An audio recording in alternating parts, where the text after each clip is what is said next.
कक्षा 10 की जो आपकी प्रश्नावली 6.2 है, उसका अब हम 5वां क्वेश्चन सॉल्व करते हैं। इसमें लिखा है कि आकृति 6.20 में जो आपकी देखो ये है आपकी आकृति 6.20।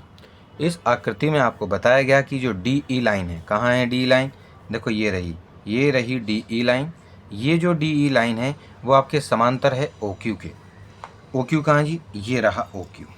तो हम क्या करेंगे, ये वाला एक छोटा सा त्रिभुज, इसमें बहुत सारे त्रिभुज हैं, तो उसमें से केवल और केवल हम ये पी ओ क्यू, या इसका नाम हम पी ओ क्यू ही रख देते हैं। चलो ठीक है कि नहीं, चलो उसको हम देखेंगे, यहाँ पर बनाएंगे आगे। तो इस पी ओ क्यू वाले त्रिभुज में ये जो ई डी लाइन है या डी लाइन है इस ओ क्यू के समांतर है, और साथ में जो डी एफ लाइन है, कहाँ है इसमें डी एफ, देखो ये रहा डी से लेके एफ तक, ये है डी एफ।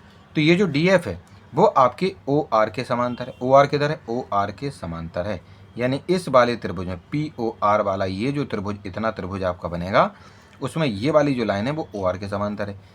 ठीक है कि नहीं। तो आपको ये बताना है, क्या बताना है कि जो ई एफ है, यहाँ से देखो ये जा रही है ई एफ लाइन, ये जो ई एफ है वो आपके समांतर आप सिद्ध करके दिखाइए, पैरेलल सिद्ध करके दिखाइए क्यू आर के, यानी इस ई एफ को आपको इस क्यू आर के पैरेलल सिद्ध करके दिखाना है। तो देखो मैं आपको इसमें बता देता हूँ बच्चों कि अगर ई एफ और क्यू आर अगर हमारे आपस में समांतर हैं तो इसका मतलब ये हो जाएगा, जो थेल्स थ्योरम होती है उसका जस्ट उल्टा जो कहता है कि अगर हम इनकी ये जो देखो, क्योंकि इस भुजा के समांतर इसको हमें प्रूव करना है, तो ये जो भुजाएं हैं, ये जो दूसरी भुजा है, ये जो पी क्यू भुजा है और ये जो पी आर भुजा है इस त्रिभुज की, इनके जो अनुपात हैं, यानी क्यू से लेके ई और ई से लेके पी, इनका जो अनुपात होगा वो पी और एफ आर के अनुपात के बराबर अगर हम इसे सिद्ध कर दें तो हमारी ये वाली लाइन इस वाले लाइन के बराबर हो जाएगी, यानी जो हमारी थेल्स परिमेय होती है उसके जस्ट बिलो में, यानी उल्टा अगर उसको हम देखें, ठीक है कि नहीं, थेल्स थ्योरम का अगर उल्टा देखते हैं तो वो यही कहती है। तो उसके हिसाब से ये वाली लाइन हमारी इसके समांतर हो जाएगी। तो हमें प्रूव क्या करना है, क्यू ई और ई पी का जो अनुपात होगा वो पी एफ और एफ आर के अनुपात के बराबर हो जाना चाहिए। ठीक है कि नहीं। चलो तो उसको सिद्ध करने के लिए हम सबसे पहले यहाँ पर क्या क्या लिखा हुआ है उसको जरा देखते हैं। इसमें लिखा हुआ है छात्रों, गिवन हमें क्या दिया गया है, in triangle P O Q, यानी कि दिया गया है आपको, ये दिया गया है, देखो यहाँ लिखा हुआ है आपको क्या दिया गया है, दिया गया है कि जो त्रिभुज पी ओ क्यू है इसमें जो डी ई है वो समांतर है ओ क्यू के। तो हम क्या करेंगे, सबसे पहले पी ओ क्यू जो आपका है इसमें हम सबसे पहले पी ओ क्यू को यहाँ पर बनाए लेते हैं। तो यहाँ जब हम बनाएंगे तो पी ओ क्यू आपका इस तरीके से ये इधर गया और फिर इधर से आपका ये इधर आया है, ठीक है, और फिर इधर से हम इसकी ऐसे लाइन खींचे देते हैं। चलो यहाँ है P, यहाँ है O और यहाँ है Q। यहाँ पर एक लाइन है यहाँ से लेके यहाँ तक, इसको हमने यहाँ D और यहाँ पर इसको E माना। ये जो D लाइन है, ये D लाइन आपके इस OQ लाइन के आपके क्या है, समांतर है, यानी पैरेलल है। ठीक है कि नहीं। चलो अब क्योंकि हम एक चीज़ जानते हैं कि अगर हमें किसी एक त्रिभुज के किसी एक भुजा के समांतर अगर हमें कोई दूसरी भुजा दी जाती है, यानी ये जो डी दी गई है, तो उसकी वजह से इनका जो अनुपात है, इनकी दूसरी जो भुजाएं हैं उनका जो अनुपात है वो बराबर हो जाएगा। यानी इसमें क्या क्या बराबर हो जाएगा, देखो तो अकॉर्डिंग टू थेल्स थ्योरम, यानी थेल्स प्रमेय के अनुसार जो पी ई है, पी किधर है जी, पी ई, और जो ई क्यू है, पी ई और ई क्यू का जो अनुपात होगा छात्रों, ठीक है कि नहीं, पी और ई क्यू का जो अनुपात होगा वो आपका बराबर हो जाएगा पी डी और डी ओ के, पी डी और डी ओ के अनुपात के बराबर ये आपका हो जाएगा। तो इसको हमने पहला वाला आपका समीकरण माना। ठीक है कि नहीं। सिमिलरली यानी इसी प्रकार से आगे लिखा हुआ है, सिमिलरली हिंदी में भी लिखा हुआ है ये, सिमिलरली यानी इसी प्रकार से in triangle P O R, यानी कि पी ओ आर में अगर हम देखें, देखो यहाँ पर हमें दिया गया था कि आपका, देखो पहले हम पी ओ आर इसमें बनाते हैं, पी ओ आर आपका यहाँ रहा त्रिभुज, तो हम पी ओ आर को बनाएंगे बच्चों। कैसे बना हुआ है पी ओ आर, यहाँ से थोड़ा सा इधर गया है और फिर इधर से थोड़ा सा इधर की ओर गया हुआ है और फिर इधर से हमारी एक रेखा खिंची हुई है।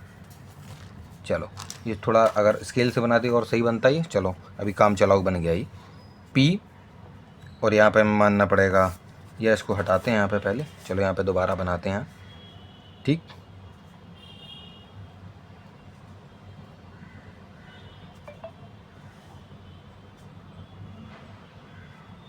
चलो सेम ही बनाए वो तो, POR। और यहाँ पर देखो इस POR में हमें यहाँ पर दिया गया था DF लाइन। कहाँ है? देखो ये रही DF लाइन, जो कि हम यहाँ से लेके यहाँ तक खींचेंगे। इसमें DF लाइन यहाँ हो जाएगा हमारा D, और यहाँ हो जाएगा बच्चों F। तो ये जो DF लाइन है, ये जो DF लाइन है वो आपके समांतर थे किसके? OR के, यानी इस वाले के समांतर था। तो मुझे एक बात बताओ, अगर किसी एक त्रिभुज में फिर से अगर किसी एक त्रिभुज के अंदर अगर हमारी किसी एक भुजा के समांतर दूसरी भुजा है, तो इनका जो अनुपात होगा वो भी बराबर होगा। यानी कि जो PF और FR का जो अनुपात होगा, यानी PF और FR का जो अनुपात है बच्चों, वो आपके PD और बटे में DO, PD बटे में DO के अनुपात के आपका बराबर होने वाला है। चलिए, तो इस प्रकार से हमारे दो समीकरण बनकर तैयार हुए। अब जब हम बच्चों इसमें दोनों ही समीकरणों में अगर हम ये देखते हैं कि इसके जो राइट हैंड साइड पे यानी RHS में लिखी हुई दोनों चीज़ें बराबर हैं, यानी PD बटे DO इसमें भी और PD बटे DO इसमें भी, ये दोनों ही राइट हैंड साइड पे अगर ये दोनों बराबर हैं, तो ये सामने वाले यानी P बटे में EQ और PF बटे में FR, P बटे में EQ और FR बटे में PF बटे में FR, आपके ये दोनों बराबर हमारे हो जाएंगे। अब क्योंकि अब देखो ये P बटे में EQ और PF बटे में FR, मैंने आपको शुरुआत में बताया कि P बटे में EQ और PF बटे में FR, अगर हमने इन दोनों को सिद्ध कर लिया, इन दोनों का अगर हमने अनुपात अगर बराबर कर लिया, तो BPT थ्योरम, आपके जो BPT यानी थेल्स थ्योरम जो है, उसकी अगर हम विलोम को देखें, अपोजिट को अगर देखें, इन्वर्स को अगर हम देखते हैं, तो वो ये कहती है कि ये वाली भुजा EF आपके QR के समांतर यानी पैरेलल हो जाएगी। क्यों? क्योंकि यही भुजा ही तो इन दोनों भुजाओं को काट रही थी E और F वाले बिंदु पर, और उसी E और उसी F वाले बिंदुओं से अगर हम उनका अनुपात देखते हैं, यानी Q से E तक का अनुपात और E से लेके P तक का अनुपात देख रहे हैं, P से लेके F तक का और F से लेके R तक का अनुपात देख रहे हैं, तो इस वजह से यही लाइन जो EF आपको दिखाई दे रही है वो आपके इस QR के समांतर हो जाने वाली है, क्योंकि हमने उनके अनुपातों को बराबर सिद्ध कर लिया है।